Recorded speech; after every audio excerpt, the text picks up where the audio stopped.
হবে?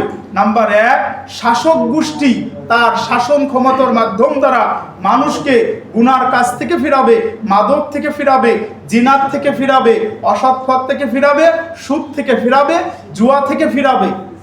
এই যত কথা বললাম, যদি শাসন ভার ক্ষমতায় জিনরা আছে তারা করেন, কোনো সমস্যা হওয়া সম্ভব? বলেন তো, কথা বলেন, সমস্যা হওয়া সম্ভব?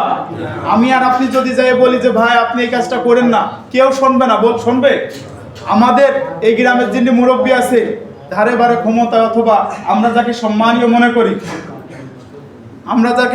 মনে করি, তিনি যদি মনে করেন একজন 2জন প্রশাসনের লোক নিয়ে যায় বলবে যে এই কাজটা অসৎ, এই কাজটা করা যাবে না, শুনবে কি শুনবে না? বলেন তো। কিন্তু আমি আপনি গেলে কি কখনো শুনবে? এই জন্য যারা শাসন ক্ষমতা থাকবে তাদের দ্বারা এটা করতে হবে। এটা কোরআন এবং হাদিসের কথা। এখন আমরা অনেকেই মনে করি যে ইমাম সাহেব শুধু সুদের কথা বলবেন, ইমাম সাহেব শুধু ঘুষের কথা বলবেন, ইমাম সাহেব শুধু জুয়ার কথা বলবেন, ইমাম সাহেব শুধু জমি না ফাঁকি দেওয়ার কথা বলবেন, ইমাম সাহেব শুধু বোনের না ফাঁকি দেওয়ার কথা বলবেন, ইমাম সাহেব শুধু দাড়ি রাখার কথা বলবেন, ইমাম সাহেব শুধু পর্দা রাখার কথা বলবেন। এটাকে শুধু ইমাম সাহেবের দায়িত্ব? বলেন, জোরে বলেন, ইমাম সাহেবের দায়িত্ব। এই হাদিস শুনলে কি বললেন? যে 1 নম্বরে নবী করিম সাল্লাল্লাহু আলাইহি সাল্লাম বললেন মানুষকে সৎ পথে আদেশ দেওয়ার প্রথম মাধ্যম হবে শাসন ব্যবস্থা দ্বারা বা আইন ব্যবস্থা দ্বারা। কি দ্বারা? বলেন তো। আইন ব্যবস্থা দ্বারা। কি ব্যবস্থা দ্বারা? আপনারা মনে হাদিসটা ভালো করে শোনেন, এই জন্য বুঝতে পারেননি। সবাই আমার দিকে তাকান। কি দ্বারা? আইন ব্যবস্থা দ্বারা। কি দ্বারা? পৃথিবীতে এমনও দেশ আছে রাস্তায় ছাপ ফেলা যায় না, কাশ ফেলা যায় না, বা যে কোনো উচ্ছিষ্ট ফেলা যায় না। পৃথিবীতে এমন দেশ আছে কি আছে না? বলেন একটু বুঝলে বলে, আছে কি আছে না? কিন্তু আমাদের বাংলাদেশে এখানে ময়লার ডাস্টবিন, এখানে নাই, এখানে যা ইচ্ছা তাই করেন। এমনকি বাংলাদেশে আপনাদের ছোট্ট একটা সিম্পল উদাহরণ দিই। আমাদের গ্রামের মসজিদ, আমিও গ্রামের মসজিদের ইমাম সাহেব। আমাদের রাস্তা যাবেন, অসংখ্য রাস্তা দেখবেন যে সরকারি রাস্তার উপরে গরু বান্ধা আছে। আছে কি আছে না? গরুর চারি হচ্ছে রাস্তার কোনায়। মানে আমি এই আদেশটা বোঝানোর জন্য বলতেছি, মানে আমি কাগজ ছোট করার জন্য। গরুর যে খুঁটি ওইটা ঠিক এই রাজপাকার কাছে, আর গরুটা বাঁধছে ওর সাথে, আর গরুটা পুরো অর্ধেকে যে বসে আছে আর বাকি অর্ধেকে যে গাড়ি যাবে। এরকম আছে কি আছে না? যদি শাসন ব্যবস্থা ভার ক্ষমতা বলা হতো যে সরকারি জমি নষ্ট করবে যে তাকে এর ভার পোষণ দেওয়া লাগবে, থামতো কি থামতো না? বলেন তো।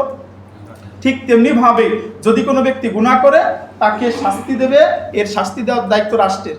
শাস্তি দেওয়ার দায়িত্ব কার? বলেন কার? বাংলাদেশের মধ্যে মানিকগঞ্জ জেলা সিংড়াল উপজেলার একটা গ্রাম আছে আমাদের বাংলাদেশের মধ্যে। এইখান থেকে মসজিদে বেরোয়, সবাই ইউটিউব করে দেখবেন, গুগলতে দেখবেন যে সেই গ্রামে অশ্লীল গান বাজানো, বিয়ে বাড়ি নৃত্য করা বা গান বাজানো, খারাপ কাজ করা বা এই সমস্ত অপকর্ম নাই। এর বিরাট আকারে একটা প্রবণ ছড়ায় গেছে এই বাংলাদেশের ভিতর। আছে কি আছে না? বলেন তো। বাংলাদেশের ভিতর এরকম মসজিদ আছে যেখানে 24 ঘন্টা মসজিদে নেকামল হয়। আছে কি আছে না? বলেন তো।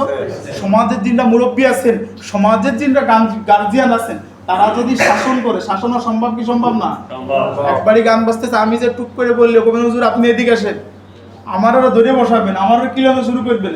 এই গ্রামের 5 জন মুরব্বীরা যদি যায়, কি করা সম্ভব কি সম্ভব না? এই জন্য 1 নম্বরে কি আসছে যে শাসক গোষ্ঠী তার হাত দ্বারা এই আমর বিল মারুফ নাহি আনিল মুনকার করবে। বলেন সুবহানাল্লাহ। নাম্বার 2, আলেম তার কথার দ্বারা কি করা? আলেম তার কথার দ্বারা। অর্থাৎ আমি আপনাদেরকে এটা বলতে পারি যে ভাই এটা করা হালাল, এটা করা হারাম। কি বলেন? কথা ঠিক কি ঠিক না? এই উলামা একরাম বলতেছে কি বলতেছে না? বলেন তো। কথা বলেন, সারা দিন কি বলতেছে কি বলতেছে না? উলামা একরাম তাদের কাজগুলো করতেছে। এবং এখানে এই হাদিসে বলেছে যে উলামা একরামদের সব সময় চেষ্টা করবেন উলামা একরামের পিছনে থাকার জন্য, বোঝায় থাকার জন্য। কথা বলেন, বোঝায়। দেওয়ান বা বাংলাদেশে হাটাজারি বা বড় বড় উলামা একরাম যখন যায়, হুজুররা যখন যায়, আর যত উলামা একরাম থাকে, যত লোক থাকে, পিছনে না থাকে না সামনে থাকে? বলেন তো। এই হাদিসে অন্য একটা ব্যাখ্যা আনছে, বলছে যে আলেমদের পিছনে কেন থাকবা? আর আলেমদের পিছনে সাধারণ মানুষ তখনই যাবে যখন লাশ হয়ে যায়। কি হয়ে যায়?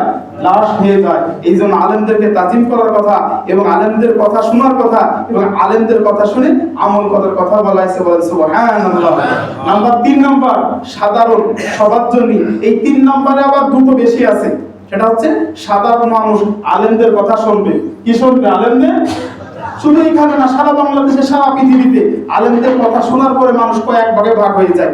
এই যে আমি কথাটা বলতেছি, এখানে যত লোক আছে কিছু লোক এক বাক্যে মানবে, কিছু লোক অস্বীকার করবে, কিছু লোক কটাক্ষ করবে, কিছু লোক আমাকে নিয়ে সমালোচনা করবে। শুধু আমার বেলায় না, আমার ক্ষেত্রে না, সবার ক্ষেত্রে সব জায়গায় সব একই রকম হয়। সেই কথাটাই আমি আপনাদেরকে বলতেছি।